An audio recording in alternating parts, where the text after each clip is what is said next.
Welcome to the Tuning In podcast, where we talk alignment, intuition, and our internal guidance system. We cover woo-woo topics in an approachable and practical way. I'm your host, Dana Evans of alignful.com.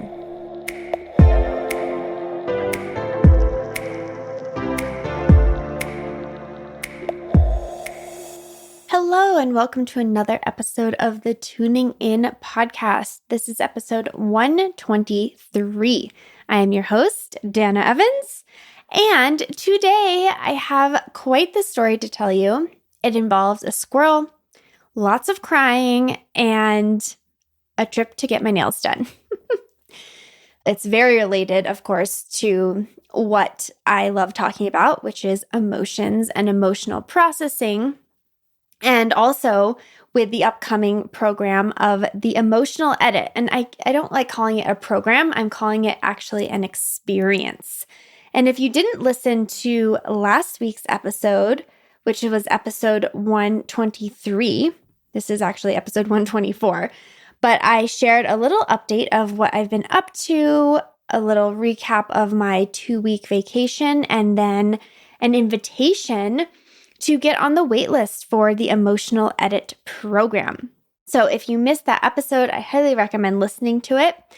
And if you are curious or feel that spark to join the wait list for the Emotional Edit, you can go to alignful.com/email-capture, just capturing your email address. I will be reaching out to people this week. I thought I would get around to it last week, but I didn't. So I will be reaching out to people this week who are on the wait list just to give them a special invitation and say hi, because I've had this wait list going for a while. And now with the program coming in November, it's time to share more.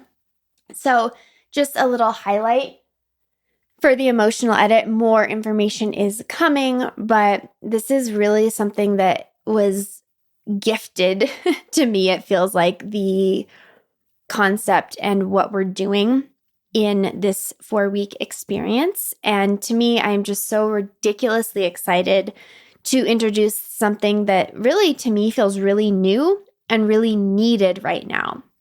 It's time to get off of the computers and into your body and your physical space. This isn't a program or a bunch of recorded videos. This isn't even for your mind. And I think that's really important because our emotions live in our bodies, and our minds often want to create a story or know why or what or how these emotions are here. But really, you can't think your way out of an emotion. And I know there's a lot of people that are teaching us to think our way through emotions, but truly, we must feel and be with our emotions in the present in order to allow them, right? Express them, process them, integrate them, and ultimately regulate ourselves and our emotions on a regular basis. So that's why I say this program isn't for the mind. I'm not teaching you per se. Rather, I'm guiding you back into your body and giving you, through our weekly calls, through the Emotional Edit Journal, which is this beautiful labor of love that I've created that is going to be printed and sent to everyone as part of an embodiment box. Oh my God, I can't tell you how I'm excited about this embodiment box, but the items in that box, including the journal, are really there to help you remember and come back to your body and come back to your physical experience and come back to processing every single day. So really, I'm here to guide you back to yourself so that your body can guide you through your own process. So it's less about teaching and more about being and embodiment and just those reminders to do it, right? And to experience that with a group of magical humans who are desiring that as well. It is for your body. It's not for your mind. And it's not this teaching experience. It's this guidance experience. And it really is also going to be an intensive, right? A re-entry to your emotional realm via your physical form and your inner voice. This is you going offline so you can get in line with yourself and learn to experience your emotions in a whole new way. to give your entire system a tune up by tuning in and to learn the language of the body once and for all. So this is the emotional edit. It's a 4-week exploration of the physical form, emotional body, and inner voice. And it's going to be magical, happening in November. If you know, you know. Please join the waitlist, alignful.com/email-capture. I'll put the link in the bio. And if you have any questions, just shoot me a DM. I really want those who feel called and know that this is the right next step for them and that are ready to dive inward, right? And it's such a good time of year, fall, winter, at least over on this side of the earth, to really dive in and slow down and feel and get the tools so that you can actually raise your emotional IQ and feel more competent and confident when heavy things come up, like what happened with me with the squirrel. So that's what I just wanted to remind you about. And I'm sharing more on Instagram at Dana_Evans as well. So with that, let's dive into this week's episode. And I will say it's kind of a sad story, especially if you are an animal lover like me. So just know that there is a sad ending. So know that. If you don't want to hear about it, that's fine. But there is a lesson in this, and I felt compelled to share it. So last week on Thursday, or Wednesday rather, so almost a full week ago. So I have had time to kind of process and integrate this experience. But I was headed to get my nails done with Bailey. And I got in the car, I'm driving along, and I was turning onto a pretty major road.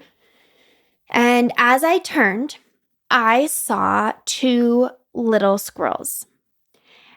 And it's so interesting because just a week before, not even a week, just a couple of days before, I had been at our house watching the squirrels, and I love them. I think they're so cute. And the way they run, it's like this like looping dance. Like they're like rainbowing. They're like boing, boing. Like they're like leaping over little invisible jumps every time they walk. And I just think it's so cute. I love to see them stand and like nibble on their little snacks. And I think they're just like really hilarious little beings. They're very funny. They're very smart. They're very mischievous. And they're very, very playful. And so I had just recently been immersed in loving of squirrels. Just had been witnessing and watching them. So then fast forward back to this moment, and I'm turning onto the major street and I see the 2 squirrels. And I literally said in the car, I said, "Don't do it, guys." And then they went to run across the street right where I'm going. So I'm hitting the brakes because I don't want to hit a squirrel. I cannot stomach hitting animals with my vehicle.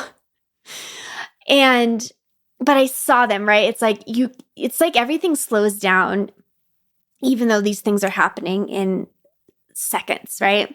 But I can't stop all the way because I am on a major road, and I certainly don't want to cause any sort of car accident either. So I slow down as much as I can. And what happens is the 2 squirrels are running. One stops and the other keeps going. And I literally felt a sigh of relief, like, okay, thank goodness. One's on either side and they're both safe. Like one decided to stop and he's safe. The other decided to go and he's safe. And then I'm going and I see it. The one that crossed the road, he stops, and it does make me sad. I'm also very emotional this morning as I'm recording, so I think I'm a little more sensitive to this story, even though I did fully process it. I just have such a heart for animals. But the one who had crossed, like he made it, he looks back and sees that his friend didn't come with him. And he turns and bolts. Right. I mean, there was nothing I truly could have done because it was like he was clear. I was going, and then he turned and ran right in front of my tire. Oh, the baby. And I hit him. I hit the squirrel. And it was such a primal response after I hit him on the road, because I had to keep driving because there are cars behind me. There's nowhere to pull over. And I just screamed. Like, I really, truly was like, no, like very much screaming. I'm not going to scream to you guys in this episode, but it was gut-wrenching. Like, this broke my heart. And I was kind of stunned at first. And it was so interesting because earlier that day, I had been messaging my magical morning partner, and I just had to voice memo her. And I was like, I just hit a squirrel. And I was like so upset, so devastated and upset, but like kind of stunned. And then it just hit me. And I was like, just start crying. It was really intense. So I called John. So I needed comfort. So I just I was with it for a few minutes. I'm driving and I'm like, oh my God, I need to express this. So I called John, my husband, and he answered. And I really want to touch on this because I think it's really important to recognize the way in which he handled this versus how one might have handled it, or how, just let me address that. So I called him and I cried, but I was like, okay, I don't want to scare him because I don't want him to think something like I got in a car accident or something like that. So he answered and I immediately start crying. I said, I hit a squirrel. I wanted to get it out very clearly so he knew I was safe. And I just cried. And he said, I'm so sorry. He said, I know how hard that is. He too has a big heart for animals. And he told me, I know that squirrel, he didn't deserve to die today. And I understand why that's so painful for you. And I was just crying, and I just needed, I could hear his words, but they weren't totally landing. I just needed someone to receive me in that moment, which he did such a beautiful job with.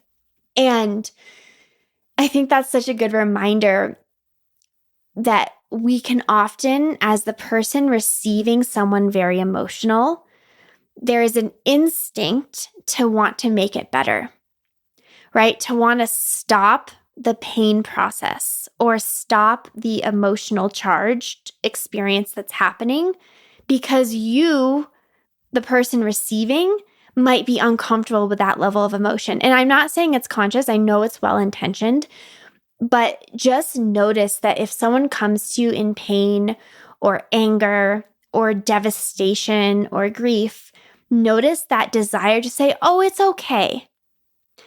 There's another thought process of he could have said, well, it was probably just that squirrel's time.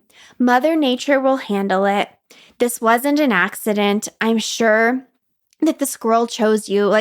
I'm not kidding. These are all things that actually came to me later on.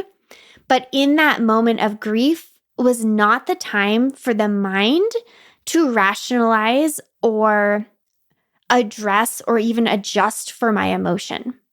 That wasn't what was necessary. And I'm in awe of my husband in his infinite wisdom that he inherently, intuitively knew to just let me be in this pain and to receive me. And so that's what he did. He just said, I'm sorry, and I know this is painful. But then he took it a step further, which also blew my mind. And he said, when you get home, we can have a ceremony for the squirrel. And I'm laugh crying because it just, one, shows me how well he knows and understands me. And that is a deeply loving thing for him to say to me. And two, it was just exactly what I needed in my grief. It was basically what that communicated was, I know this is hard. I know there's nothing we can do about it, but we can honor what happened. And when you come home, once you've gotten back here with me and we can be together, we can honor this squirrel's life. Like, come on. So amazing. And I said, thank you. And that really helped soothe me a little bit. Anyway, I had to go to my manicure. And so it was interesting. I was so shooken up so I hung up with him and I'm driving to my manicure's house and I know where her house is. And I drove right past it. And I'm like, oh my God, I way missed her house. So I went to turn around and I look up and there was a hawk circling. And that just gave me a little sense of peace. Hawks and owls are by far the animals that bring me the most reassurance. And so to see that hawk was okay, it's going to be okay.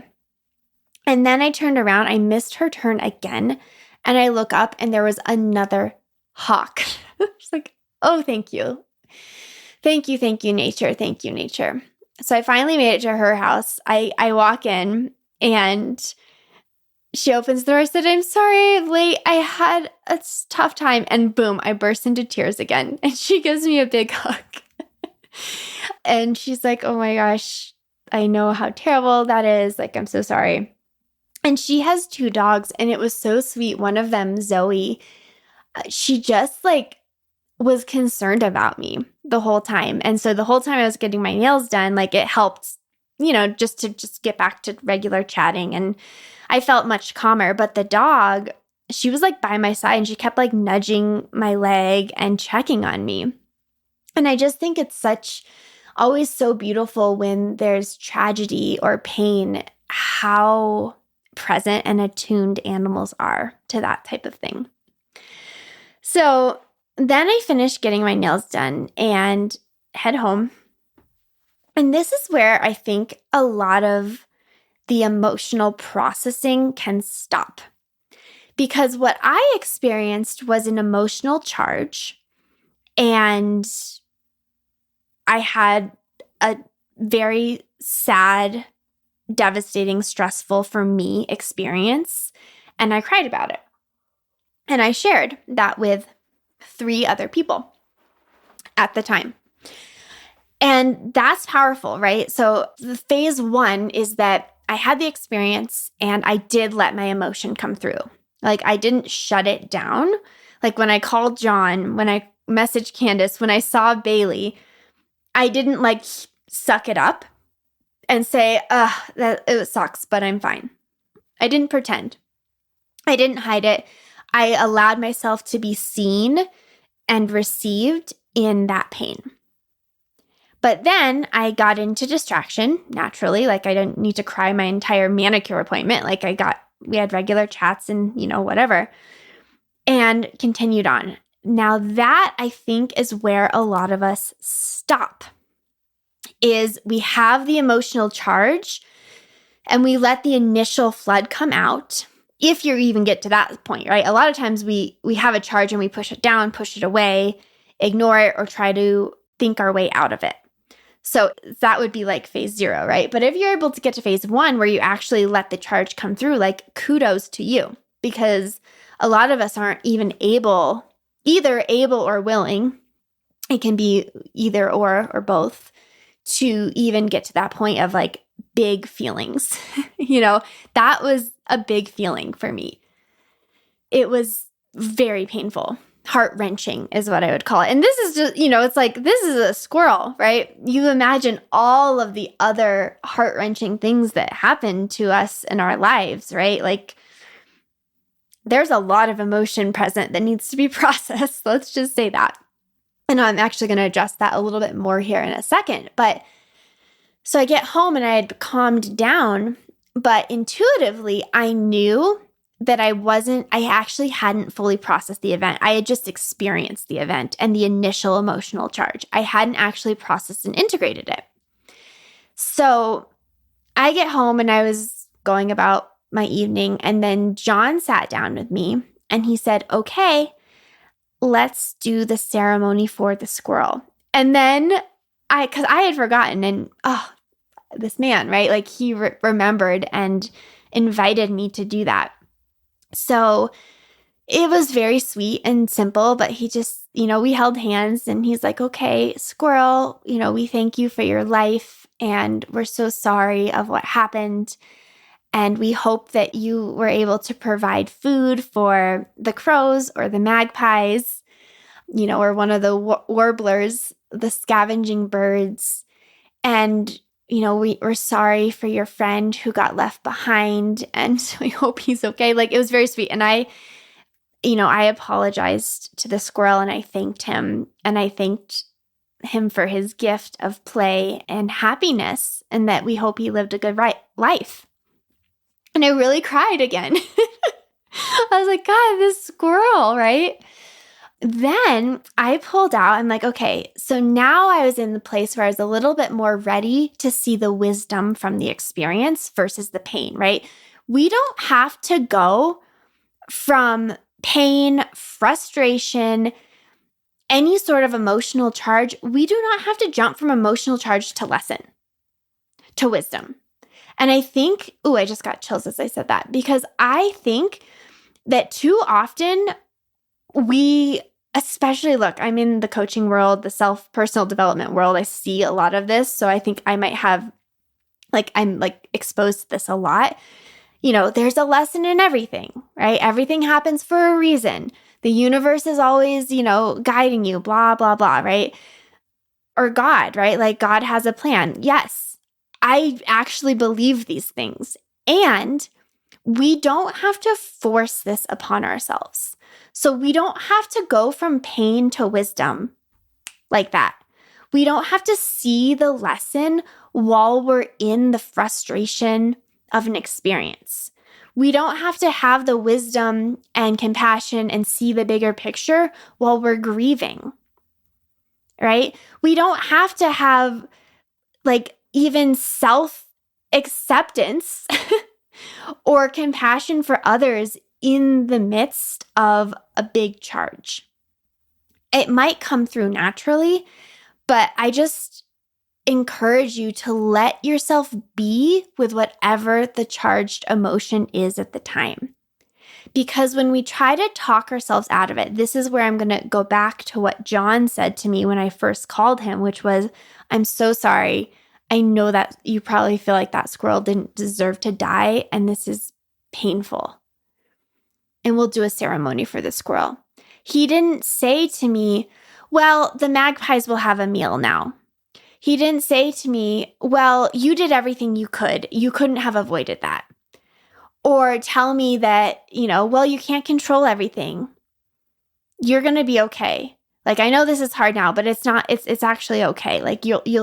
I'm sure there's a lesson in this. He didn't even say that because I didn't need to hear that at the moment. And I couldn't even receive that at the moment because I was in the charge.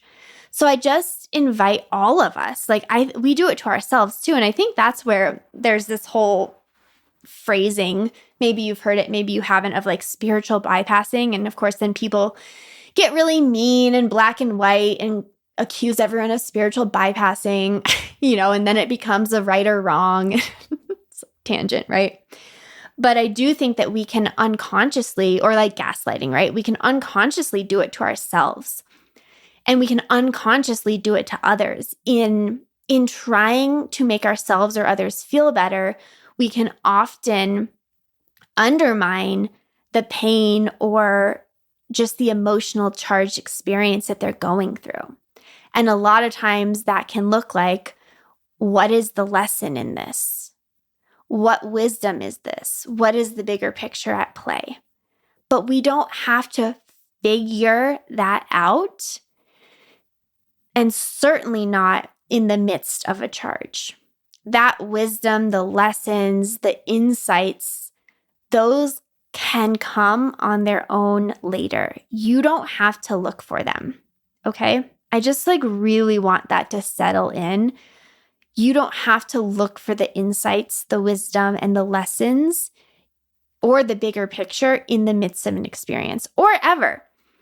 I mean, they will come to you and land when it's time.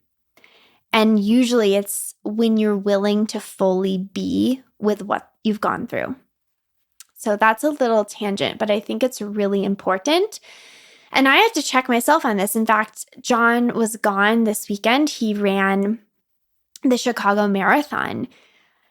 And he messaged me the day after and he was like, I'm really disappointed with my time. And that's for him. He's very fast. I personally think he did really well, but he didn't get the time he was looking for and he was disappointed. And I could feel myself want to say to him, but you worked so hard, you did your best, and it's fine. You can just do better next time.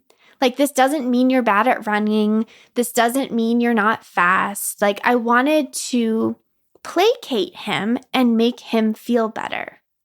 And it was really hard not to. But I didn't say that.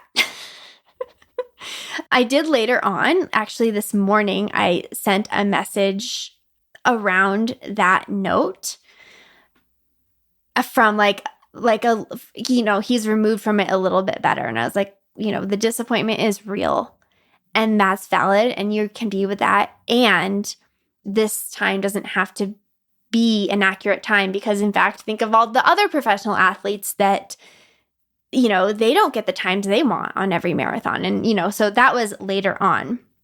But the day that it happened, I said, I totally get it, feeling frustrated about it. This frustration is real. And it's totally okay to feel disappointed. That's real. And I love you. That's basically what I said to him. I don't know. I haven't talked to him. I don't know if that helped at all. But it was very hard for me to not go into the fixing and to telling him, because as good intentioned as it is, or even as true it is, you trained hard. You still ran a good time. This happens to other athletes too. Don't beat yourself up. All of those things are well-intentioned, but they're dismissing what he feels, which is disappointed. And he's allowed to feel disappointed. I know that feeling. You've worked so hard for something and then you don't get the result that you know you were capable of getting. Yeah, that feeling sucks. And it's allowed. That's real. We don't have to jump from I didn't get what I wanted and I'm disappointed. You don't have to leap to, well, I'll just do better next time. No, you get to feel that freaking disappointment. So that was a hard lesson for me to hold that for him and be like, I hear you. It sucks. And I'm here. I love you. That's it. So just remembering, we do it to ourselves and we do it to others, and it's well-intentioned, but I think it often has us all desiring and thinking we should jump out of the pain as soon as we possibly can. And by doing that, we shortchange the emotional process. We cut it short. And that means we're not fully processing the emotion. And when we don't fully process the emotion when it bubbles up and arises, then we have this residue left over that starts to build up in the body as emotional charges. We talked about this last week, right? That can show up as repeating old patterns. It can show up as pain in the body, unexplained pains. It can also show up as really reactive, overly emotional responses to things that maybe don't need such a strong reaction. There's all these ways that shows up, but the root of that is that we're not fully processing things. One, we haven't been taught or it wasn't safe to do it in the past. But two, in the present, we either don't have the skills or the know-how or even the realization that it's necessary or the attunement to our own systems to realize I didn't fully get through that. And so we keep ending up with these residual charges that keep building up and then creating more charges. And creating a more charged, emotionally charged life. Because people often say to me, they're like, well, why do I want to feel more? Because then emotions are just going to rule my life. And I'm just going to be emotional all the time. And my response is, you'll be more emotional, but the emotions will move through more quickly as well. So you'll feel the different notes on the emotional music sheet or the different colors in the emotional rainbow of the spectrum, but you're not going to be in any one note or color for as long. Like this morning, I watched this thing with Zach Bush and it really landed and I just burst into tears. And I sat with that for a few minutes and then, I moved on. And then I sat down here to share and I was feeling a little nostalgic. And so I was feeling a little emotional again. But now that's kind of moved through. So it's like we can have the emotions fully be with them and then they move out and through. And I think that I was reading that like on average an emotion takes about 90 seconds, like a day-to-day emotion to move through. So if like we feel a charge, it will actually move through quite quickly if we sit with it. But when we resist it, when we avoid it, when we ask, why is this here now? When we try to explain it or rationalize it, or when we're mad at it or annoyed with it, all that does is it suppresses it and extends the period of which it's going to be with us, which is the exact opposite of what we want, right? If we're afraid of having emotions lead us and like control us, the way to avoid that isn't to feel less, it's to feel more, right? But by feeling more thoroughly, that's the key here, you're actually going to move through the emotions quicker. And so you're going to get better at feeling versus you're going to be always avoiding feelings that are always trying to come up through the surface. So I think situations like this, what happened with me with the squirrel, are very powerful because they give us something to react to. Because here's the next layer of my squirrel story. After I finished the little ceremony with John, I felt some wisdom coming through. And the first thing I did was I grabbed my animal book. My animal power book. And in that book, I opened up to the page about the squirrel.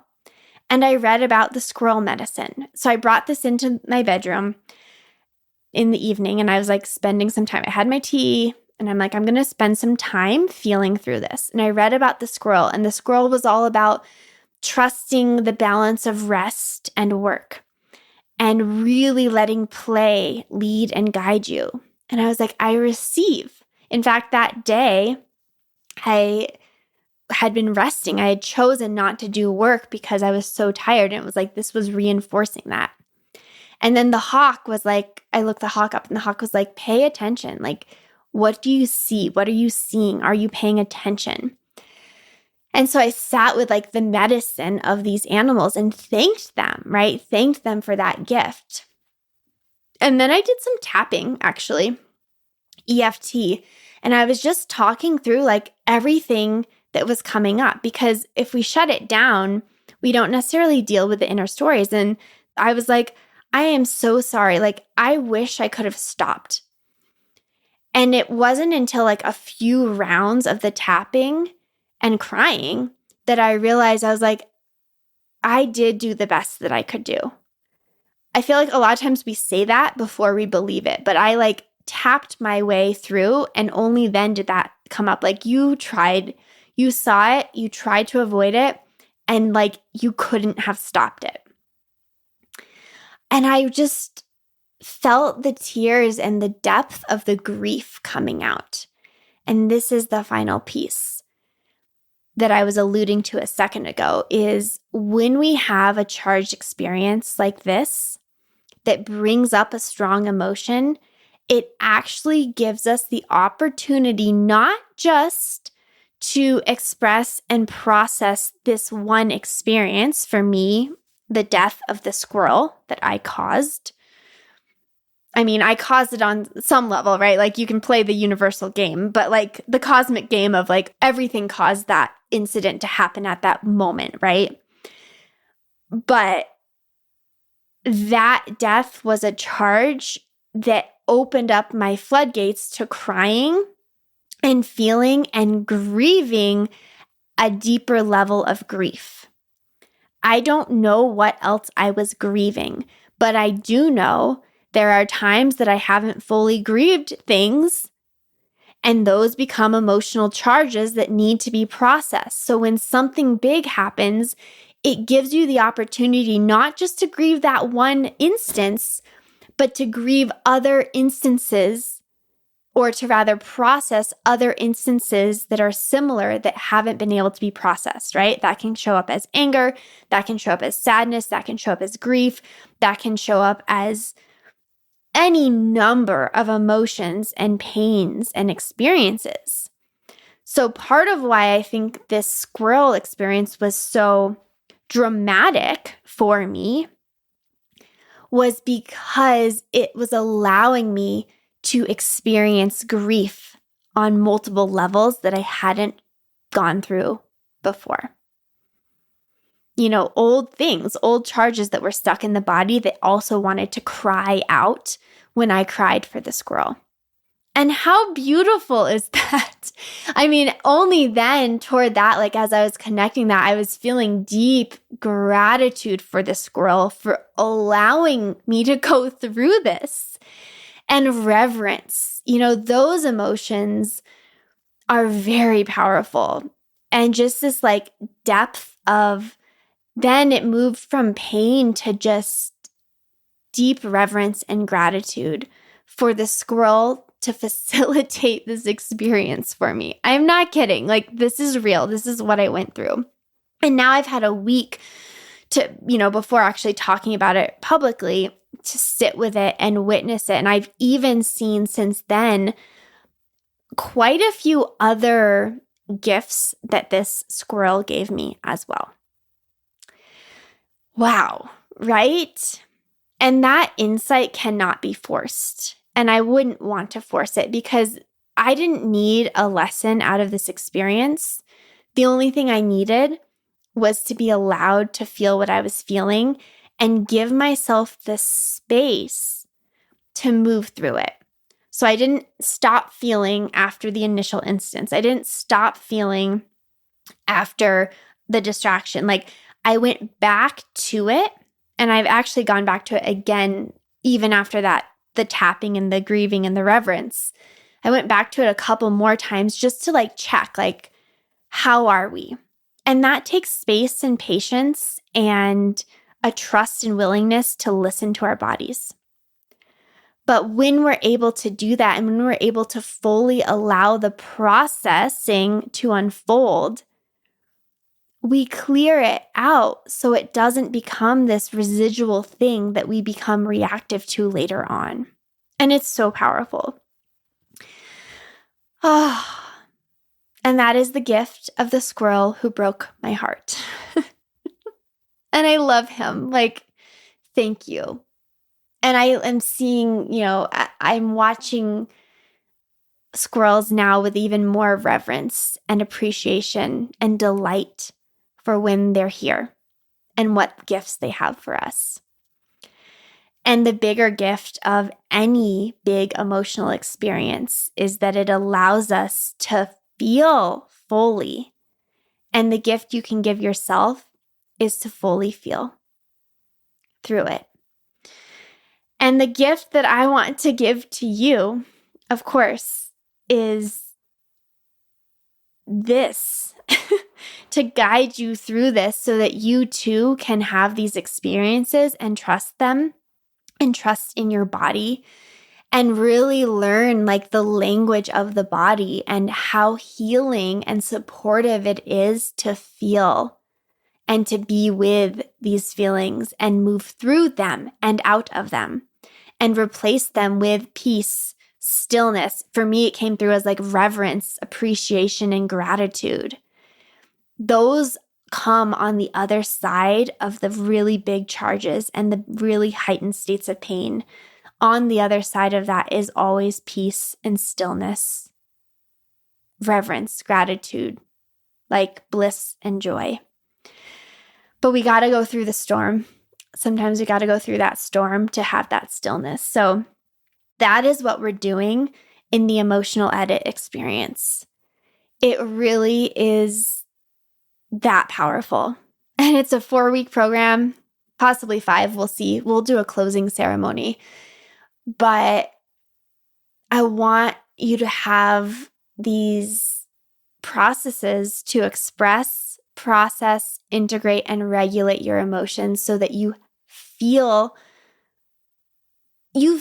competent and cared for and compassionate with yourself when you go through this. And you'll be able to go through the little blips in the day and the big blips in your life with so much more trust in yourself. So if you would like to join me, I would be beyond excited and just delighted to have you in the Emotional Edit program. Doors are opening soon. Doors are opening.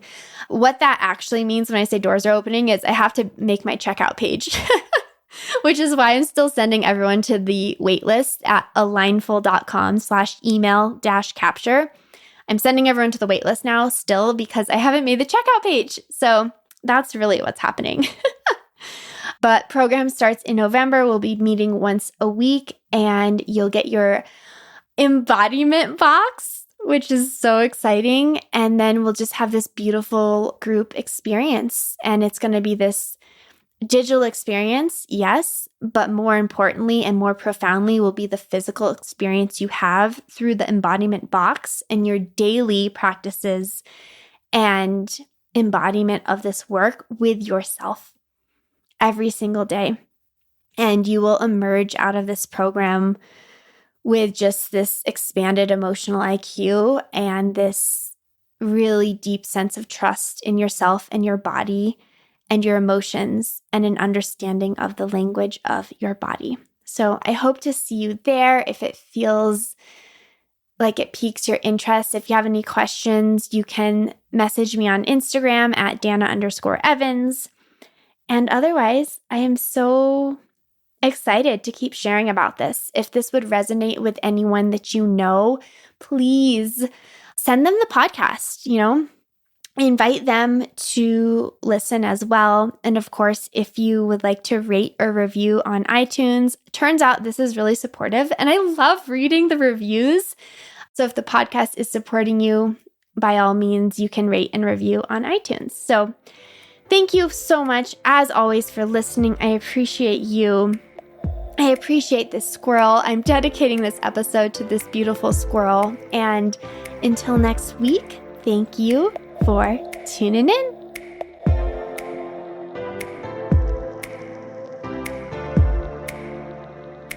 Thank you for joining me on another episode of the Tuning In podcast. As always, if this would resonate with anyone you know, please share the episode. You can follow along with my journey on Instagram at Dana_Evans or find me on my website at alignful.com.